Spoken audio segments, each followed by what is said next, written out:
एक दूर देश में नूराबाद नाम की एक सुंदर घाटी थी, जहां न्याय और समृद्धि का राज था।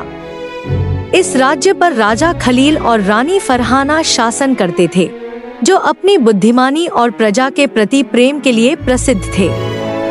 उनका महल मीलों दूर से चमकता था, जिसमें रंग बिरंगे फूलों से भरे बाग और मीठे पानी के फव्वारे थे।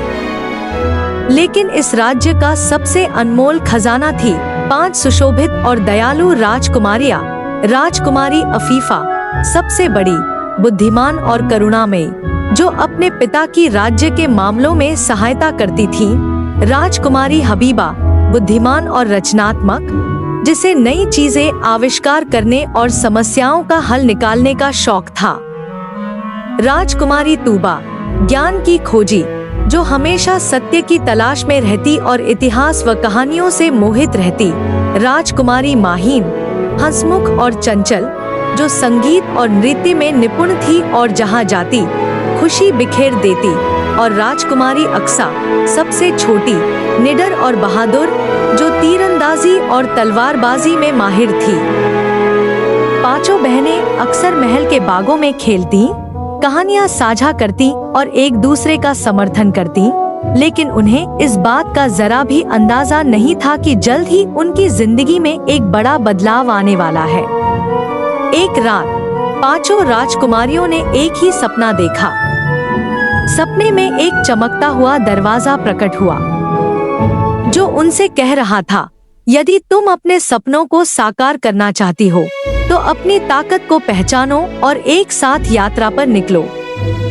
तुम्हें एक ऐसे खजाने की तलाश करनी होगी, जो तुम्हारे राज्य की रक्षा के लिए अनिवार्य है। अगली सुबह बहनें यह जानकर दंग रह गईं कि उन्होंने एक जैसा सपना देखा था।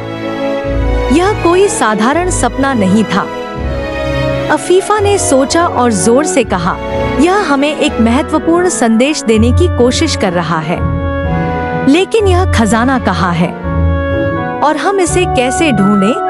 तूबा ने किताबों में खजाने के बारे में सुराग खोजने की कोशिश की, लेकिन उसे कुछ नहीं मिला। हमें शाही सलाहकार से पूछना चाहिए, हबीबा ने सुझाव दिया। शाही सलाहकार ने उनका सपना सुनकर आश्चर्य से कहा, यह सपना महज एक संयोग नहीं है। हमारे पूर्वजों की कथाओं के अनुसार नूर राज्य की स्थापना से पहले यहाँ एक प्राचीन खजाना दफन किया गया था, जिसमें राज्य की रक्षा और समृद्धि का रहस्य छिपा है। लेकिन यह सदियों से लुप्त है। तो क्या हमें इसकी तलाश करनी चाहिए? माहिन ने उत्साह से पूछा। हाँ, लेकिन यह आसान नहीं होगा, सलाहकार ने चेतावनी दी।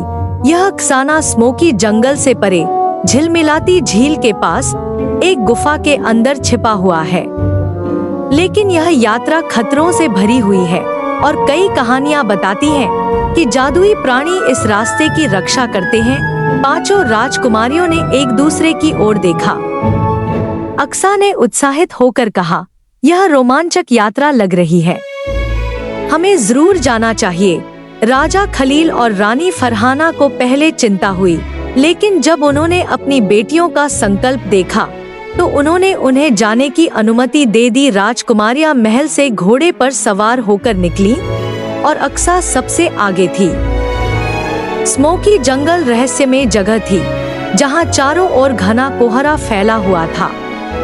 जैसे ही राजकुमारियां अंदर पहुंची, एक अजीब सी आवाज गूंजी, सिर्फ वही लोग आगे बढ़ सकते हैं जो सत्य का सामना करें। यह सुनकर तूबा ने कहा, यह एक पहेली जैसी लग रही है, शायद हमें अपनी ईमानदारी साबित करनी होगी। अचानक उनके सामने एक जादुई दर्पण प्रकट हुआ, जिसमें उनके पुराने गलतियों के दृश्य झलकने लगे। प्रत्येक बहन ने अपनी गलतियों को स्वीकार किया और तभी दर्पण उज्जवल चमकने लगा। कोहरा हट गया और उनका रास्ता साफ हो गया। जब वे झिलमिलाती झील पर पहुंची, तो एक विशाल रक्षक, जिसकी आंखें नीले प्रकाश से चमक रही थी, उनके सामने खड़ा था। यह खजाना इतनी आसानी से तुम्हारा नहीं हो सकता, रक्षक गरज कर बोला। सिर्फ वही आगे बढ़ सकते हैं जो अपनी बुद्धिमत्ता, शक्ति, ज्ञान, आनंद और बहादुरी साबित करें। अफीफा ने समझदारी से रक्षक को यह यकीन दिलाया कि वे इस खजाने की तलाश किसी नेक उद्देश्य के लिए कर रही हैं। हबीबा ने अपनी रचनात्मकता का उपयोग कर एक उपकरण बनाया जिससे द्वार खुल सके। तूबा ने प्राचीन शिलालेखों को पढ़कर खजाने का सही स्थान पहचाना। माहिन ने अपनी नृत्य कला से रक्षक को आनंदित किया और माहौल हल्का कर दिया। अक्सा ने अपनी बहादुरी का परिचय देते हुए द्वार खोलने में सहायता की।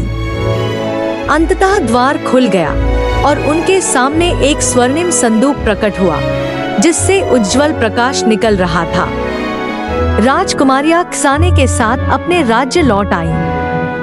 राज दरबार में सलाहकार ने बताया कि यह एक जादुई क्रिस्टल था जो राज्य की अनंत समृद्धि सु। जब राजा खलील और रानी फरहाना ने अपनी बेटियों की बहादुरी की कहानी सुनी तो उनकी आंखों में खुशी के आंसू आ गए। उस दिन नूराबाद में एक भव्य उत्सव मनाया गया और 5 राजकुमारियों की बुद्धिमानी, साहस, प्रेम और एकता की यह गाथा इतिहास में हमेशा के लिए दर्ज हो गई। वीडियो को लाइक करें, शेयर करें और चैनल को सब्सक्राइब करें।